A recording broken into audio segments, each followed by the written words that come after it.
What up, everybody? It's Tech Playoffs, and I got a quick update video for you guys. This here is a Pixel 8 Pro, and I wanted to go back to this after using the S24 Ultra and the iPhone 15 to see how this compares to the other two. Of course, those are flagship phones as well as this one, and I believe that the S24 and the iPhone 15 Pro have way better chips than the Pixel 8 Pro. I believe, in my experience, using this from day one, this is an underpowered chip, and I think Google should abandon the Tensor and go to the Snapdragon, at least the 8 Gen 2 or 8 Gen 3 at least, because those are way superior chips. Just in my opinion, like I said, everyone's gonna have their own opinion. Every time I make these videos, people get butthurt about my opinions, but these are my opinions. I don't speak for everybody, I speak for myself. Even though this is an underpowered chip, it's still very, very snappy. Going from this to the iPhone 15, then the S24 Ultra, this is still snappy, and in some cases even more snappier. As you can see, the animation and the transitions of the apps opening and closing. And I know this doesn't show the full performance of a chip, but just the way that it like I said, the animations on this and the scrolling and the smoothness, it is butter. And like I said, in some cases, it is more snappier than the S24 Ultra and the iPhone 15. But in terms of raw power, this chip is underpowered, in my opinion. And I know I keep saying that because you guys go crazy in the comments that that's not how you feel. I'm not telling the truth. I'm a liar. When I make these videos, this is from my experience alone and no one else's. But that doesn't mean I don't like this device. This device is, to me, amazing still. For the price you can get for it, this is always on sale. Of course, it is $9.99 most of the time, but you can still find it in carriers and on Best Buy and in the Google store for around 800 bucks. Sometimes when you do a trade-in, you can get it for probably 100, 200 bucks, or even free, depending on what you're trading in.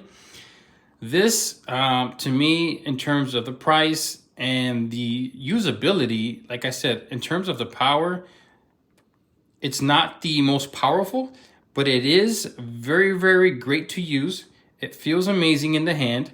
I like the size of it. I like the rounded corners versus the square body on the S24.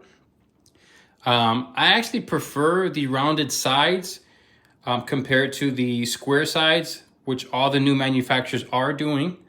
But it is fast, man. The way this opens up, and like I said, I know Google's doing a lot of trickery in the background with their chips, even though, like I said, it's not as powerful as the newest ones. I don't know. The Tensor 4, I don't know what it's gonna bring. If it's gonna be a significant upgrade, or if they're gonna switch to the Snapdragon, I don't know.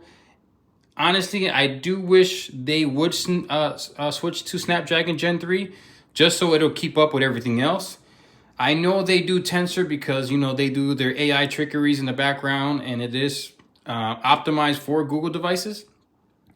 But in terms of, like I said, when you get into the gaming department, you get into the editing videos, exporting raw files, it is behind the competition. But it does still have an enjoyable experience when you're using it. It is super fast. As you can see, I'm flowing through all this stuff here. It has one of the best cameras. And I say one of the best cameras because when I took pictures with the S24 Ultra, I noticed in certain aspects that at least the pictures to me were a little bit more vibrant. I feel like the Pixel 8s are a little bit more true to life in terms of color. That is me, of course. Like I said, that's my opinion. But one of the best cameras out there in terms of if you're going towards the S24 or iPhone 15. Great camera, also great video. I think this has one of the best videos next to the iPhone 15 Pros in terms of the quality and sound and color and just the quality you get out of the camera on this one. Big upgrade versus the 7.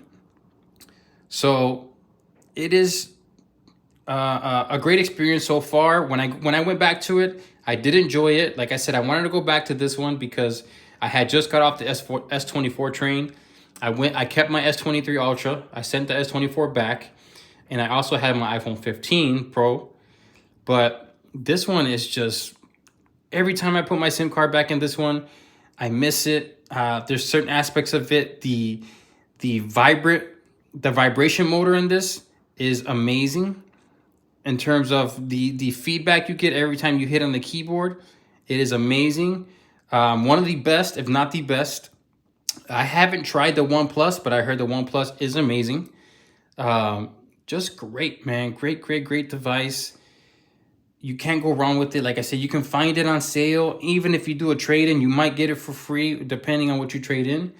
But I'm hoping with the Android 15, they do a lot of more customization.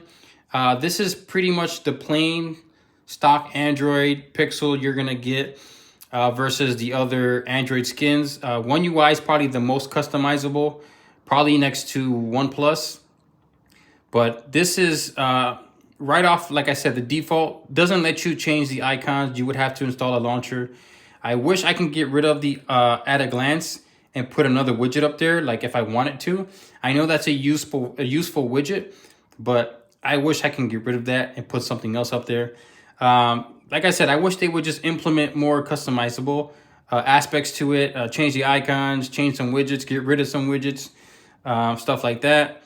You do still get the Google Now to the left, but like I said, I hope with the Android 15 they do release more customizable aspects to the Pixel skin, even though it's real smooth and real basic. And I think that's why you get it so smooth. Even though it has an underpowered chip, you still have a smooth experience, great camera, actually great battery life as well. This is probably one of the best phones in terms of Pixel where you can get really great all-day battery life and pretty decent charging.